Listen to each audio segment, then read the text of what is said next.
न वस्तव्यं त्वयैवेह मया त्यक्ते महीतले जनो भद्र रुचिर्भद्र भविष्यति कलौ युगे। हे प्रिय उद्धव, जब मैं इस जगत को छोड़ जाऊं तब तुम्हें इस पृथ्वी पर नहीं रहना चाहिए। हे प्रिय भक्त, तुम निष्पाप हो, किंतु कलयुग में लोग सभी प्रकार के पापपूर्ण कार्यों में लिप्त रहेंगे, अतएव तुम्हें यहाँ नहीं रुकना चाहिए।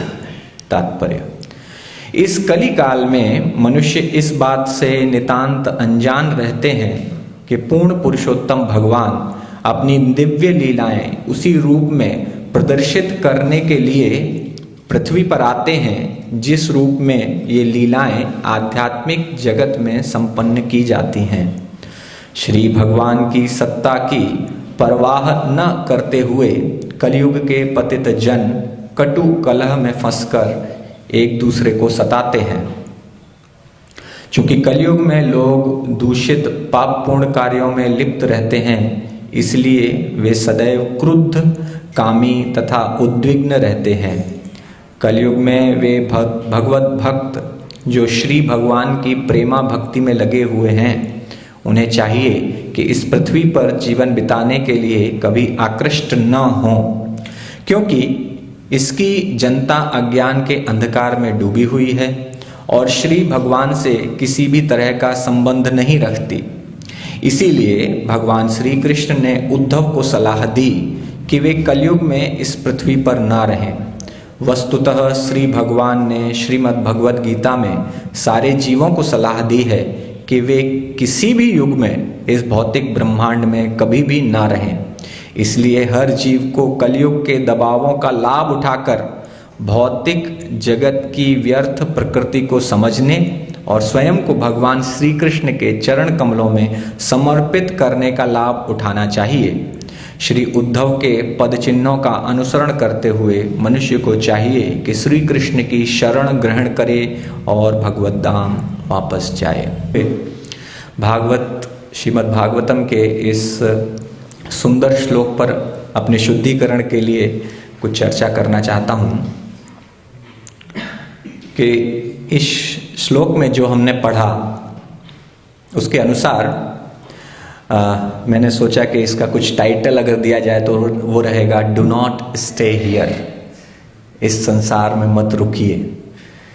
क्योंकि भगवान कृष्ण का जो सार तत्व निर्देश इस श्लोक में दिखाई देता है वह यह है कि इस संसार में मत रुकिए। हम देखते हैं कि श्रीमद् भागवतम जब प्रारंभ होती है और वहां पर जैसे ही अर्जुन को यह समाचार प्राप्त होता है, अर्जुन के द्वारा यह समाचार युधिष्ठिर महाराज को भी प्राप्त होता है कि भगवान कृष्ण इस भौतिक संसार से अपनी लीलाओं को समाप्त करके अपने गोलोक वृंदावन धाम में पुनः निवास करने चले गए हैं, तो तुरंत ही उनके ये महान भक्त जिन्होंने इस साम्राज्य को प्राप्त करने के लिए महाभारत का युद्ध लड़ा, जिस महाभारत के युद्ध में करोड़ों करोड़ों लोगों की जान गई, ऐसे बड़े समर के पश्चात, बड़े संग्राम के पश्चात अगर आपको कोई वस्तु प्राप्त होती है तो वह आपके जीवन की बहुत प्रिय वस्तु बन जाती है। आपने किसी कार्य के लिए जब बहुत मेहनत की है तो यह स्वाभाविक है कि उस कार्य के फल के प्रति आपकी बहुत आसक्ति हो जाए।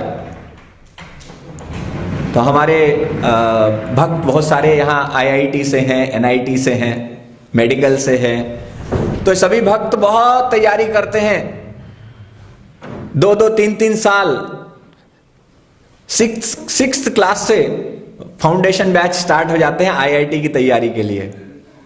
एक बार किसी ने ऑनलाइन प्रश्न पूछा था, उन्होंने अपना प्रश्न टाइप करके कोई है वेबसाइट रेडिट वगैरह, उस पर पूछा था कि जय श्री निताय गौरांग भगवान की, शिला प्रभुपाद की जय।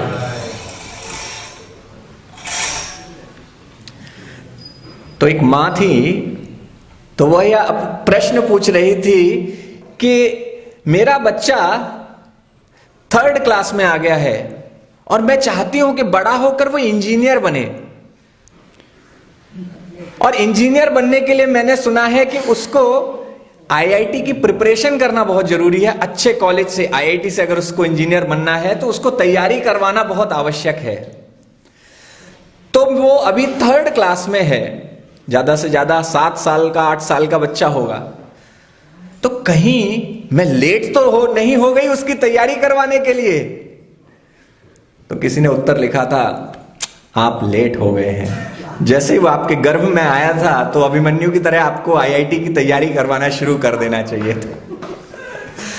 तो कहने का अभिप्राय यह है कि बड़े फल को प्राप्त करने के लिए प्रयत्न भी बहुत बड़ा होता है। जितना बड़ा आपका लक्ष्य है उतना ही बड़ा आपका प्रयास होगा। आईएएस पीसीएस, आईएएस बनना है, किसी को सिविल सर्विसेज की तैयारी करनी है, तो वो बंदा जो है 4-5 साल मिनिमम लेकर चलता है कि मैं जब 4-5 साल तैयारी करूंगा लग के तब, और वो भी एक दिन में 16-16 घंटे पढ़ाई करूंगा, तब जाके मुझको हो सकता है कोई अच्छी रैंक प्राप्त हो।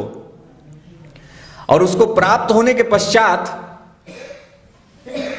वो कुछ ही समय बिता पाए और तुरंत उससे कहा जाए अभी आप ये छोड़ दीजिए, तो उसके मन में कुछ कष्ट होगा, बहुत कष्ट होगा, नहीं छोड़ पाएगा कोई। क्योंकि ये स्वाभाविक है कि जिस लक्ष्य की प्राप्ति के लिए आपने मैराथन, कहते हैं मैराथन प्रयास किया, उन्होंने मैराथन दौड़ दौड़ी जाती है, आज भी कुछ दौड़ हो रही, हम लोग आ रहे थे रास्ते में तो 42 किलोमीटर की मैराथन होती है।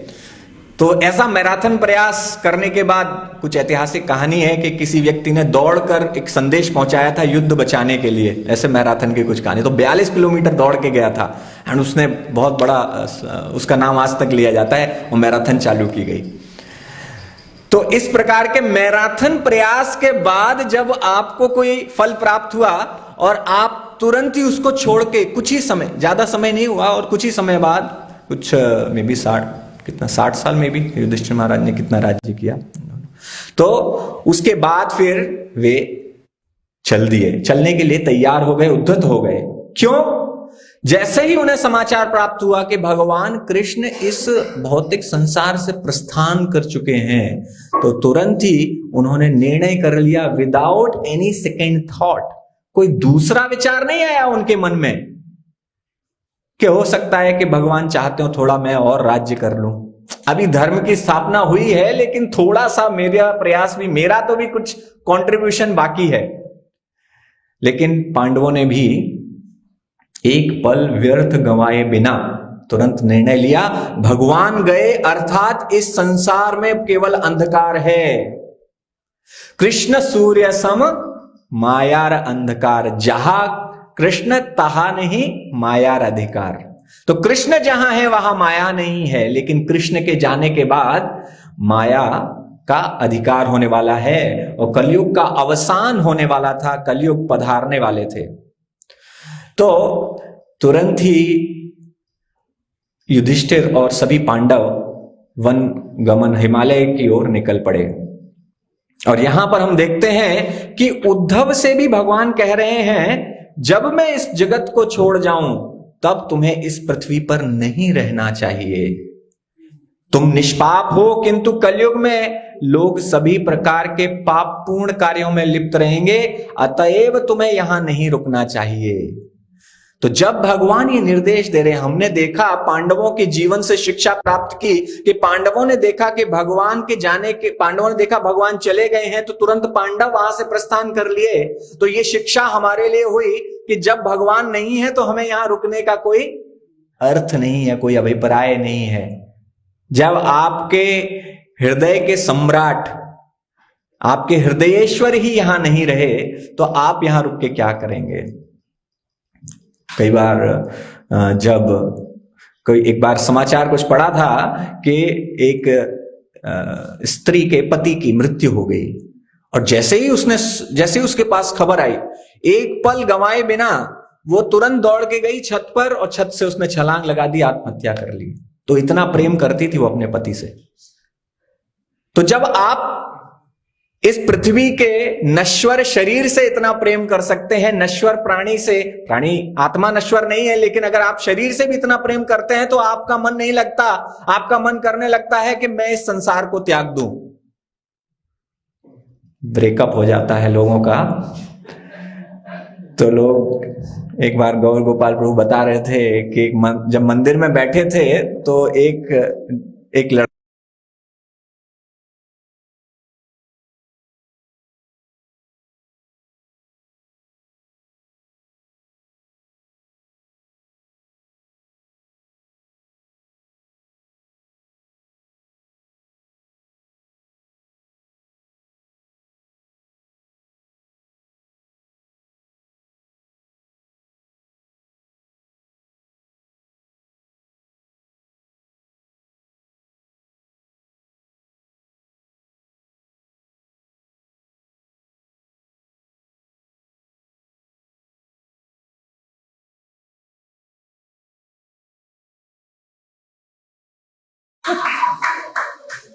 तो ऐसी स्थिति मनुष्य की हो जाती है जब कोई उसका प्रिय चला जाता है। और जब आप भगवान को अपना प्रिय बनाते हैं, भगवान एक ऐसे व्यक्ति हैं जो परफेक्ट हैं। सभी जो भी आपकी एक्सपेक्टेशंस है, जितनी भी आपकी अपेक्षाएं हैं कि आपके प्रेमी से होनी चाहिए, आपके साथी में जितनी अपेक्षाएं हैं होनी चाहिए, या आपके स्वामी में जितनी अपेक्षाएं हैं आपके अंदर के होनी चाहिए, या आपके सखा, आपका मित्र कोई बनता है तो आप अपेक्षाएं रखते हैं कि मेरे मित्र में ये क्वालिटीज होनी चाहिए। और जब आप भगवान के साथ इन किसी संबंधों में, आप अपने बच्चे से बहुत सारी अपेक्षाएं रखते हैं कि मेरा बेटा जब बड़ा होगा तो मेरा ऐसा ध्यान रखेगा, ये करेगा, वो करेगा। तो इस प्रकार के संबंध जब हम बनाते हैं संसार में तो हमारे मन में अपने आप ही अपेक्षाओं का निर्माण हो जाता है।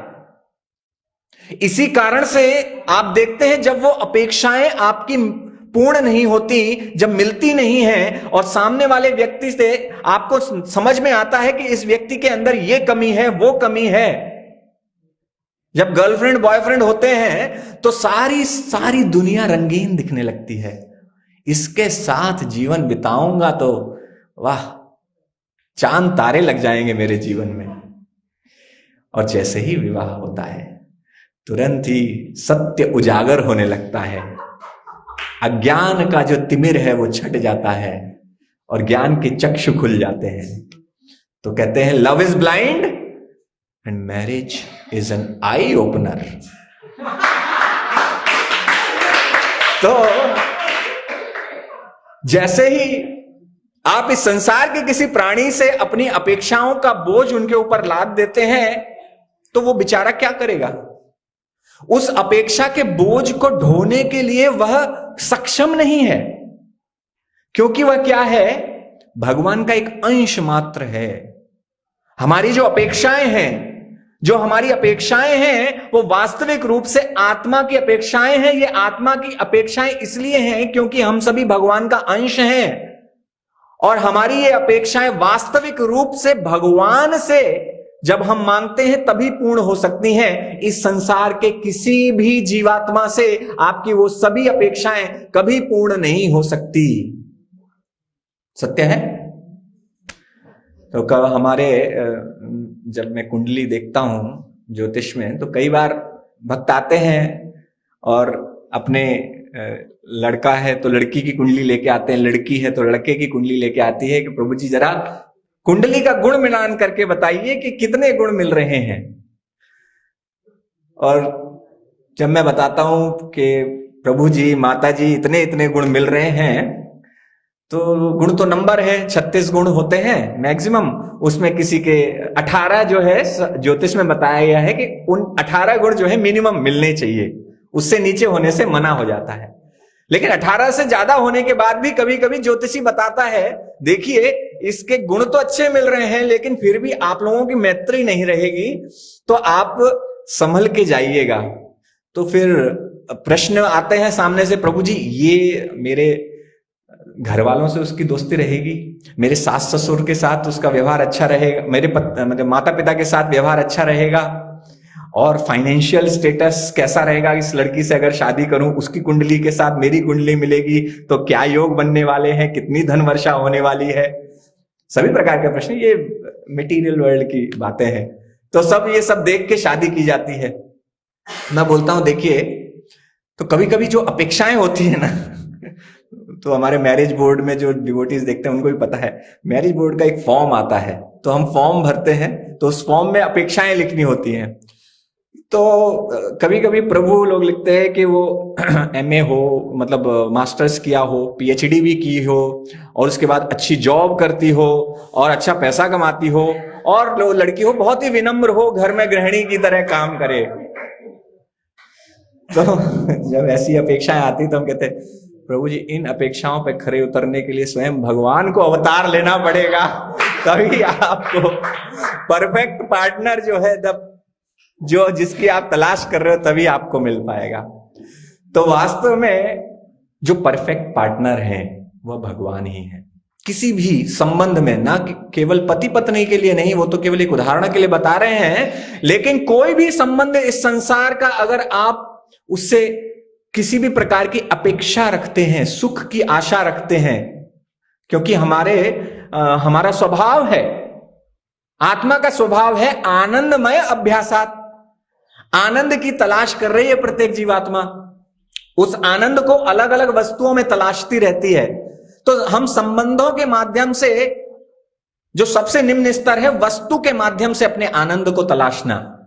ये लैपटॉप मुझे बहुत आनंद देगा, ठीक है, 1 लाख रुपए का लैपटॉप खरीद लूंगा तो वाह, मेरा जीवन एकदम 5 स्टार बन जाएगा। ये गाड़ी खरीद लूंगा तो क्या मेरा सुख का कोई चरम सीमा मिल जाएगी मुझे।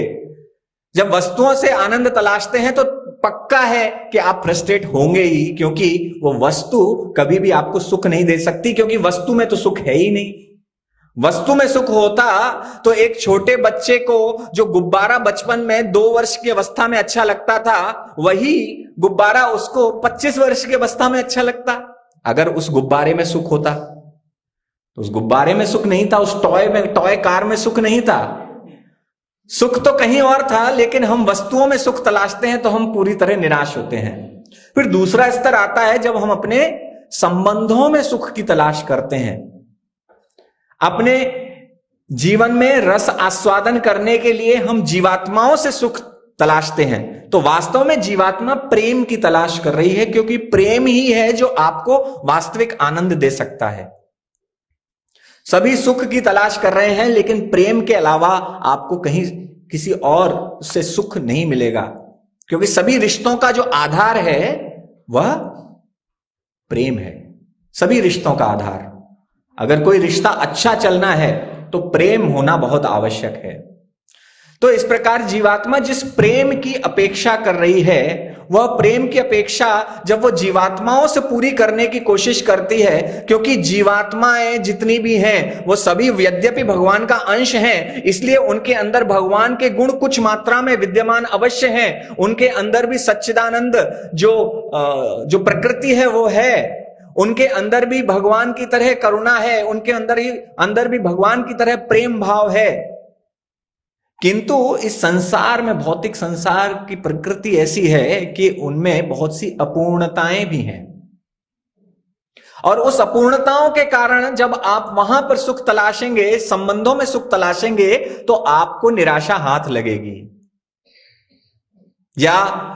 या तो वह व्यक्ति आपके जीवन से, व्यक्ति या कोई भी जीवात्मा, लोग जिनको विदेशों में लोगों से उनका भरोसा ही उठ चुका है कि लोग तो धोखा ही देते हैं।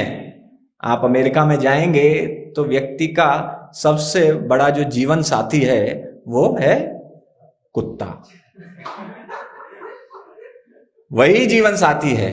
उसी से अपने कुछ लोग कुत्ते को अपना बच्चा ही मानते हैं, तो व्यवहार भी उनका बच्चे की तरह, वैसे ही कुत्ता मुंह चाटता है, सब कुछ उनका सब जो है चाटता रहता है। तो उनको जरा भी घृणा नहीं होती, हमें देख के घृणा लगती है यार कुत्ता चाट रहा है, कैसा लग रहा होगा।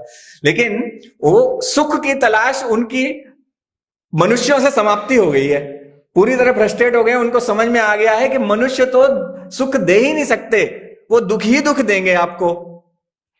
क्योंकि जब स्वार्थ आपके मन में भर जाए, आप एकदम स्वार्थी हैं। स्वार्थ क्या है? जब मैं केवल अपने इंद्रिय तृप्ति के लिए ही सोचता हूं कि किस प्रकार से यह वस्तु, व्यक्ति, यह जीवात्मा मुझे सुख प्रदान कर सकती है, जब मैं इस प्रकार से विचार करने लगता हूं तो तुरंत ही मैं स्वार्थी बन जाता हूं।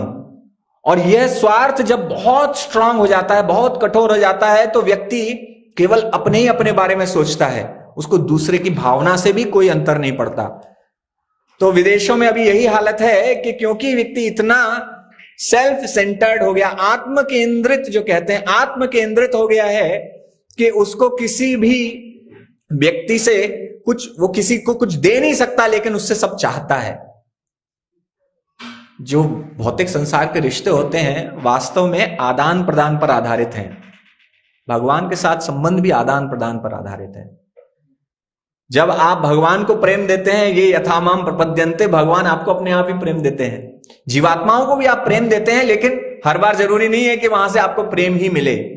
इसीलिए जो भौतिक संसार का प्रेम है वो अपूर्ण है, क्योंकि आपको वो जो दूसरी जीवात्मा है वो आपको उस प्रकार से प्रेम नहीं। इसीलिए कुत्ता, क्योंकि कुत्ता बड़ा सेल्फलेस लव करता है, जो जानवर है वो बड़ा सेल्फलेस लव करते हैं, घरेलू जानवर, गाय जैसे हैं, सेल्फलेस लव आपको प्राप्त होता है। इसीलिए जानवरों से व्यक्ति को बहुत प्रेम हो जाता है और उनसे आपको कुछ धोखा नहीं मिलता, चीटिंग नहीं मिलती। इंसानों से तो चीटिंग मिलती है।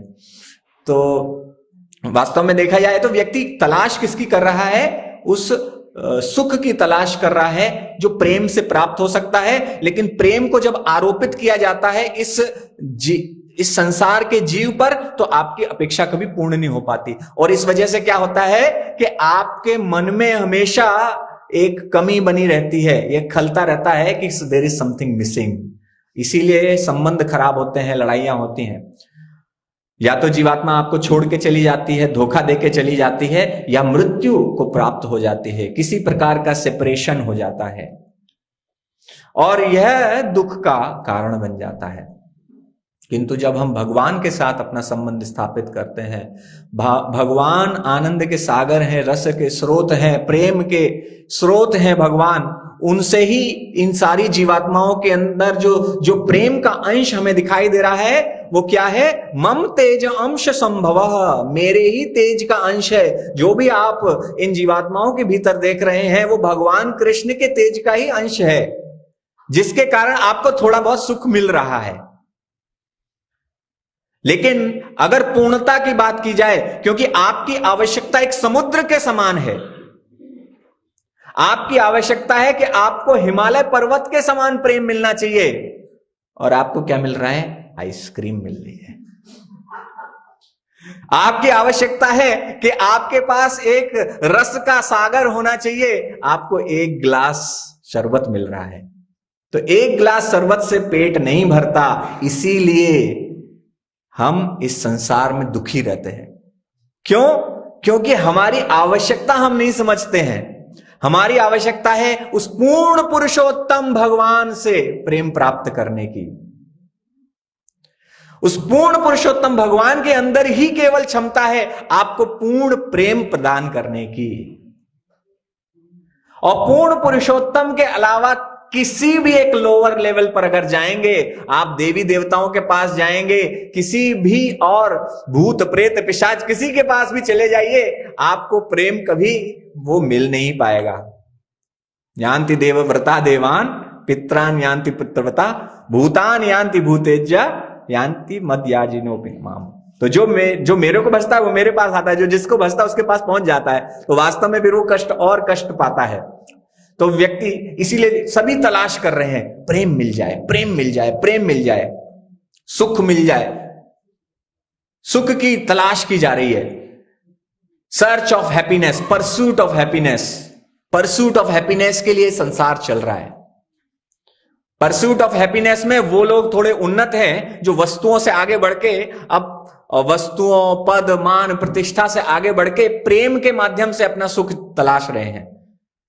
सुख व्यक्ति अन्य अन्य चीजों में तलाशता है, जैसे वस्तु बताई उसी प्रकार पूजा, लाभ, प्रतिष्ठा, सभी में से लोग जो है सुख की तलाश कर रहे हैं। But these all things can never give us happiness because they are not meant to give actually the permanent happiness, because हम लोगों की आवश्यकता है परमानेंट हैप्पीनेस की, और वो permanent happiness it is impossible in this material world. If you have expectations from this material world, if you have expectations from the living entities of this material world, it is very difficult to find. And when you reach to the conclusion that only Krishna can fulfill my thirst of love, जो मेरी प्यास है जो प्रेम की, वो केवल कृष्ण के द्वारा ही पूरी हो सकती है, तभी हम सुखी, वास्तव में सुखी हो सकते हैं। तो भगवान यहां पर ये संदेश केवल उद्धव से नहीं कह रहे हैं, इसलिए भगवान ये संदेश अपने भक्तों के माध्यम से हमें देते हैं। शास्त्र में जितने भी संदेश भगवान अपने भक्तों को देते हैं, वास्तव में वह संपूर्ण जीवात्माओं के लिए वह संदेश होता है। तो भगवान उद्धव से कह रहे हैं, अतएव तुम्हें यहां नहीं रुकना चाहिए। तो ये मुझे अपने ऊपर लेना है कि भगवान मुझसे कह रहे हैं कि मुझे यहां नहीं रुकना चाहिए। उद्धव को आवश्यकता नहीं है, उद्धव को आवश्यकता नहीं है कि वो भौतिक संसार छोड़कर आध्यात्मिक संसार में जाए, तभी वो भगवान का सानिध्य प्राप्त कर पाएंगे। क्योंकि उद्धव तो निरंतर नित्य भगवान के, कृष्ण के चिंतन में लीन हैं। उद्धव के चेतना में कृष्ण हैं। उनकी जो वास्तविक, हमारी सोसाइटी का नाम है international society for Krishna consciousness, Krishna चेतना, कृष्ण भावनामृता। तो वास्तव में उद्धव और उद्धव जैसे जो भगवान के शुद्ध भक्त हैं, जैसे प्रभुपाद जी, वो कृष्ण चेतना में लीन है। उनके लिए इस भौतिक संसार में रहना, इस भौतिक संसार से आध्यात्मिक संसार में जाना, देयर इज नो डिफरेंस, क्योंकि वृंदावन उनके हृदय में बसता है। और भगवान कहते हैं वृंदावन परित्यज्य पदम एकम न गच्छति। भगवान एक पग छोड़ के वृंदावन नहीं जाते, वृंदावन से एक पग बाहर नहीं रखते हैं। तो जिनके हृदय में वृंदावन है, मन में आपके वृंदावन है, तो भगवान कृष्ण तो ऑटोमेटिकली है। तो जिनके मन में भगवान कृष्ण है, उनको क्या आवश्यकता है? उनके लिए निर्देश नहीं है। वास्तव में ये निर्देश हम सभी के लिए है। देर हो गई है, कितना रुकोगे? कितने लाखों करोड़ों वर्षों से, लाखों जन्मों से इसी भौतिक संसार में चक्कर लगा रहे हो, आ रहे हो। पुनि पुनि जननम पुनि पुनि मरणम पुनि पुनि जननी जठरे शयनम। अगेन एंड अगेन आप आ रहे हैं, जा रहे हैं, लेकिन फिर भी तृप्ति नहीं मिल रही है। बिकॉज हम जो तृप्ति के लिए वास्तविक जो लक्ष्य है, उसके लिए प्रयास नहीं किए। हमारा परम सौभाग्य है कि हम शिल प्रभुपाद की शिक्षाओं को प्राप्त कर पाए। शिल प्रभुपाद की कृपा है, भगवान के शुद्ध भक्तों की कृपा है। क्योंकि भगवान जानते हैं मैं कहता रहूंगा, कहता रहता हूं, शास्त्रों में सब लिखा हुआ है, कितने वर्षों से लिखा हुआ है, लाखों करोड़ वर्षों से लिखा हुआ है शास्त्रों में। तो कितने लोग जाते हैं, मनुष्यानाम सहस्रेषु कश्चिन यदति सिद्धे। लिखे होने के बावजूद भगवान कह रहे कि आता ही नहीं है कोई।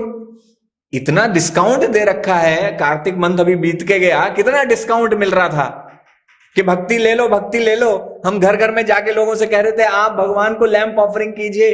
तो भगवान ने कितना, ये माघ मास चल रहा है, माघ मास भगवान को कितना प्रिय है। तो इस प्रकार से सभी अपॉर्चुनिटीज हमें दी गई हैं, शास्त्रों में लिखा हुआ है, इसके बावजूद कोई नहीं सुनता। फिर भगवान कहते हैं ऐसे नहीं होगा तो अपने भक्तों को भेजते हैं, अपने प्रिय भक्तों को भेजते हैं। जाओ देखो वहां पर अभी कलयुग इतना बढ़ गया है, लोग एक दूसरे को मार काट मचाए हुए हैं, यहीं पर जो कलयुग के बारे में जो संदेश भगवान दे रहे हैं कि कलयुग आएगा तो क्या होगा। तो कलयुग में क्या क्या होने वाला है हम सभी को पता है, भागवतम बहुत इलेबोरेटली एक्सप्लेन करती है। तो भगवान कह रहे हैं कि भौतिक संसार में मत रुको और कलयुग में तो बिल्कुल मत रुको, कि जो कलयुग है वो दोष निधि है। कली तो दोषों की निधि है। क्वेरल एंड हिपोक्रेसी, पाखंड, यहां पर चरम सीमा पर पाखंड है। चार नियम पालन क्या है प्रभु? चार नियम पालन जो है वो केवल एक मनुष्य के रूप में जिसने जन्म लिया है उसकी आदतें भी मनुष्य जैसी हो जाएं, कि वास्तव में वो मनुष्य बन जाए, उसके लिए चार नियम है। तो चार नियम आप, no meat eating, no gambling, no intoxication and no illicit sex, ये चार नियम है। ये कोई बहुत बड़ी उपलब्धि नहीं है। कोई अगर सोचने लगे, बहुत सारे लोग इस संसार में आप जानते सोचते हैं कि चार, मैं तो ऑलरेडी मैं प्याज लहसुन भी नहीं खाता, उनसे कहे माला जप कर लीजिए, भगवान का नाम ले लीजिए। वो टाइम नहीं है स्वामी जी, प्रभु जी, वो टाइम नहीं है अभी मेरे पास, ये तो नहीं हो पाएगा। तो ऐसा क्यों है? क्योंकि हमने वास्तविक समझा ही नहीं लक्ष्य क्या है, कि ये चार नियम जो है वो तो केवल आपको मनुष्य के स्तर तक लाने के लिए, जानवर के स्तर से ऊपर उठाने के लिए है। कम से कम जानवर, पशु के रूप में तो मत रहो। लेकिन कलयुग में ये चारों भी करवाना बड़ा मुश्किल है। हम लोग तो बंगाल में रहते हैं, तो आप लोग तो बंगाल की परिस्थिति से सभी परिचित हैं कि मांसाहार तो यहां सेकेंडरी, इट्स लाइक जो जैसा हमारा सच्चिदानंद स्वभाव है वैसा यहां पे मांसाहार का स्वभाव है। तो यहां किसी को बंगाल में कहना कि मांसाहार करना छोड़ दीजिए, अरे गंगा का फल बताया जाता है मछली को, कैसे होता है? शास्त्र तो कहीं नहीं बताते हैं। तो ऐसी सिचुएशन जब है तो किस प्रकार से आप अपेक्षा कर सकते हैं कि व्यक्ति भगवान के प्रेम को प्राप्त करने के लिए सोचेगा भी? एंड सी कलयुग में इतना फ्रस्ट्रेशन है, लोग 12-12, 16-16 घंटे जॉब कर रहे हैं। 16 घंटे जॉब किस लिए? कि पैसे अच्छे मिल जाए। पैसे से क्या होगा? सुख मिलेगा। वीकेंड भी लोग जाते हैं जॉब करने के लिए। 5-5 लोग एक जॉब नहीं कर रहे, मून लाइटिंग, 2 जॉब कर रहे हैं। दिन में एक जॉब कर रहे हैं, रात को एक जॉब कर रहे हैं। और क्या मिल रहा है? कि कुछ पैसे मिल रहे हैं, अल्टीमेटली उस पैसे के चक्कर में अपना स्वास्थ्य भी खो दे रहे हैं पूरा। शक्ति भी नहीं बचती शरीर में कुछ एंजॉय करने की। इतना मेहनत करोगे, इतना गधों की तरह काम करोगे तो शरीर में शक्ति ही कहां बचेगी कि कुछ एंजॉय कर पाओ। इसलिए वो इंटॉक्सिकेशन लेते हैं कि शायद इससे कुछ किक लगेगी, कुछ मजा आएगा। वो इंटॉक्सिकेशन भी अधूरे ही है। वो सुबह तक आते आते वो हैंगओवर जब उनका हो जाता है तो उल्टी करते हैं, क्या क्या, पूरा सिर दर्द करता रहता है। तो लोग सब जगह से सुख तलाश कर रहे हैं और कलयुग में तो बिल्कुल ही पथभ्रष्ट हो गए हैं। और क्योंकि जो सुख की तलाश है वो उन माध्यमों से होने लगी है, कली के जितने भी चेले हैं उनके माध्यम से सुख की तलाश होने लगी है। इलिसिट अफेयर्स कलयुग में सेकेंडरी नेचर हो गया है। इंटॉक्सिकेशन सेकेंडरी नेचर हो गया है। आप जाएंगे, मैं जिस कंपनी में जॉब करता हूं उसका ऑफिस है टेक्नोपोलिस में। वहां पर और 10-15 कंपनी है और दिन का कोई समय ऐसा नहीं होगा जब गेट के बाहर आप निकले कम से कम 50 लोग सिगरेट नहीं पी रहे हैं खड़े होके। और पूरा वहां पर जेंडर इक्वालिटी का सबसे अच्छा स्टैंडर्ड वहां स्थापित करके रखा है। जेंडर इक्वालिटी और कहीं मिलती ही नहीं है, केवल सिगरेट के कश में ही जेंडर इक्वालिटी मिलती है। तो पहले कम से कम यह था कि भारत में आप कहीं और भी जाएंगे तो यहां आके ही मैंने देखा, 2019 में आया कि इतना ज्यादा माताजी लोग भी, मतलब क्या बोलेंगे, वो भी सिगरेट पीते हैं। इतना तो मैंने कहीं देखा नहीं था। और ऐसी सिचुएशन आप यहां देखेंगे। So why am I telling this? So the purpose of telling this is that people in Kali Yuga, they are also searching for happiness, but the mode through which they want to get happiness is giving them more frustration, and because of this what is happening, people are becoming violent in nature. मार मार के अपने जीवन साथी को drum में भर दिया जा रहा है। अभी वो न्यूज जो है, कैसे इलिसिट अफेयर। तो ये 4 नियम जब पालन नहीं करेंगे तो यही पशु प्रवृत्ति आ जाती है, तो पशुओं की तरह अभी व्यवहार हो रहा है। तो कलयुग, लोग ऐसा फ्रस्ट्रेट है, टेंशन है, सुसाइड कर ले रहे हैं, तो सिचुएशन बहुत खराब है। और भगवान यहां कह रहे हैं कि तात्पर्य में यहां बताया गया है कि कलयुग का जो दबाव है उसका उपयोग भगवान के जो भक्त हैं वो यहां से निकलने के लिए कर सकते हैं, क्योंकि इतना प्रेशर है, चारों तरफ दिखाई दे रहा है, आग लगी हुई है। वास्तव में संसार दावा नल लीड़ों का, वास्तव में अभी आग लगी हुई है। युद्ध हो रहे हैं, और ज्योतिष के अनुसार 2030 में 3rd वर्ल्ड वॉर होने का भी चांस है। तो युद्ध जिस प्रकार से चल रहे हैं, कितने देशों का युद्ध चल रहा है और कितने अमानवीय तरीके से वहां अत्याचार किया जा रहा है। हमास वालों ने किस प्रकार से मारा, अगर आपने वो न्यूज देखी हो तो वेरी वेरी, मतलब कोई कंपैशन ही नहीं बचा है। तो कलयुग का ये जो दबाव है, जो प्रेशर है, उसका उपयोग किया जा सकता है समझने में कि ये संसार मेरे लिए नहीं है, यहां नहीं रुकना है।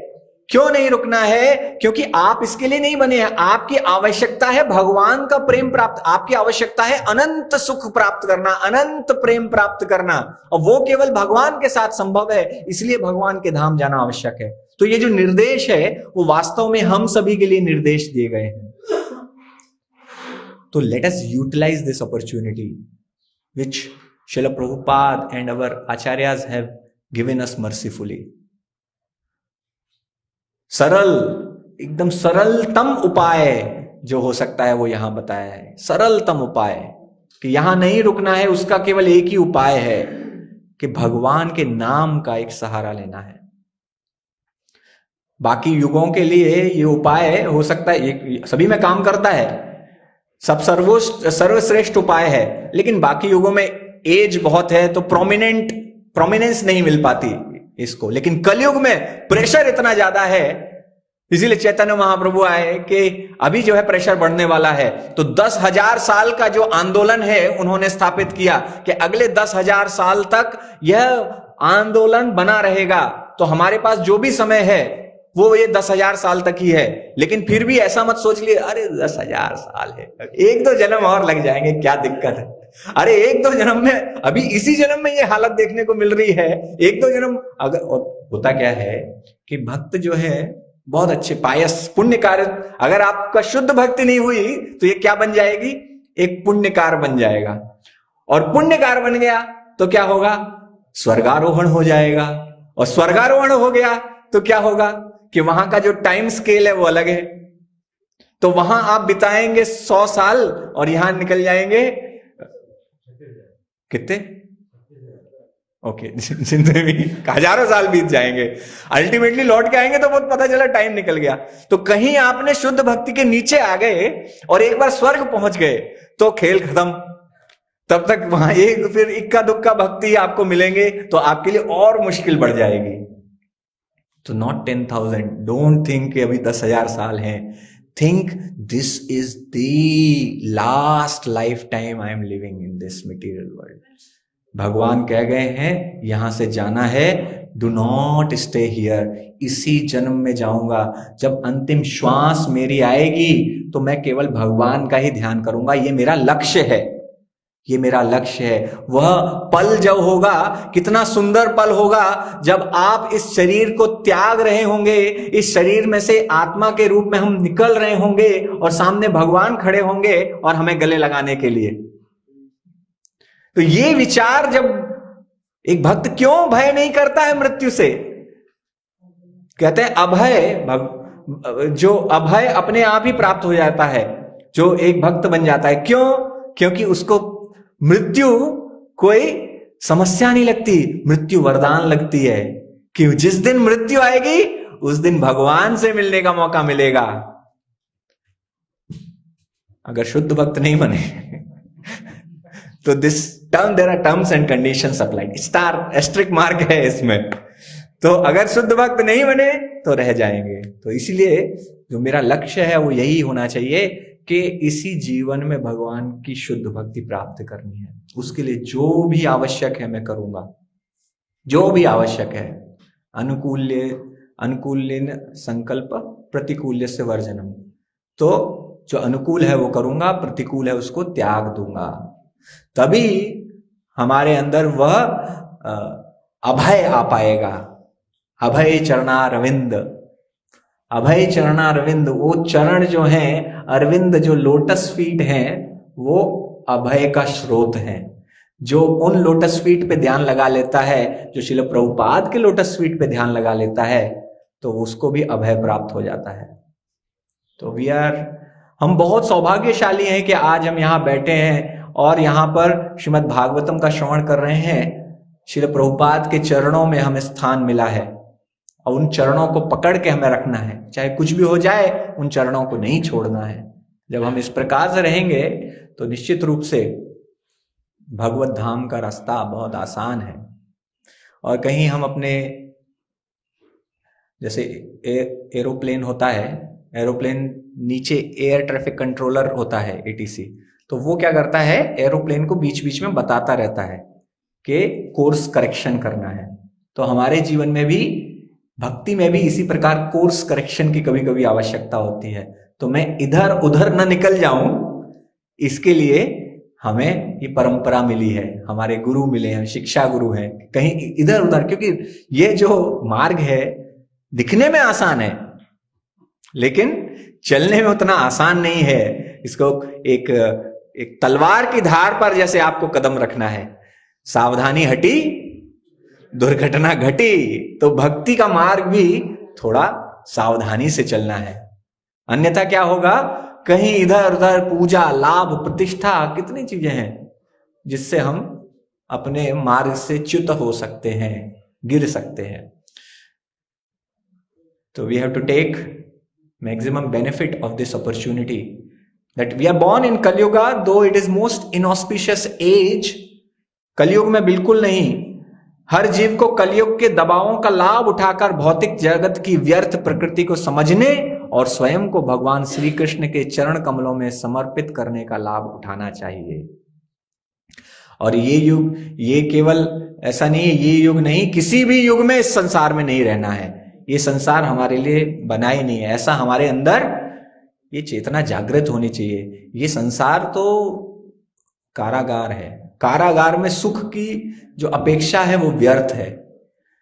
तो इसलिए सुख ढूंढना बंद कर दीजिए इधर उधर। सुख ढूंढने का एक ही स्रोत होना चाहिए, भगवान कृष्ण और उनके शुद्ध भक्त, वहीं पर हमें सुख प्राप्त होगा।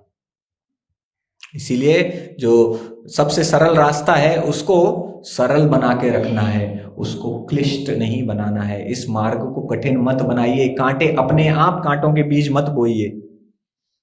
अपने आप कांटों के बीज बो लेते हैं हम, तो हाथ पकड़ के चलना सबसे श्रेष्ठ है। इसीलिए अपने शिक्षा गुरु का, अपने गुरु का हाथ पकड़ के हमें चलते रहना चाहिए आगे। और that's why we should chant very attentively, Hare Krishna Krishna Krishna Hare Hare, Hare Ram Ram Ram Hare Hare। ग्रंथरा Shrimad Bhagavatam की, श्रील प्रभुपाद की, श्रील प्रभुपाद के शिष्यों की, समवेत गौर भक्त वृंद की, ताय गौर प्रेमानंदी। हरि हरि बोल।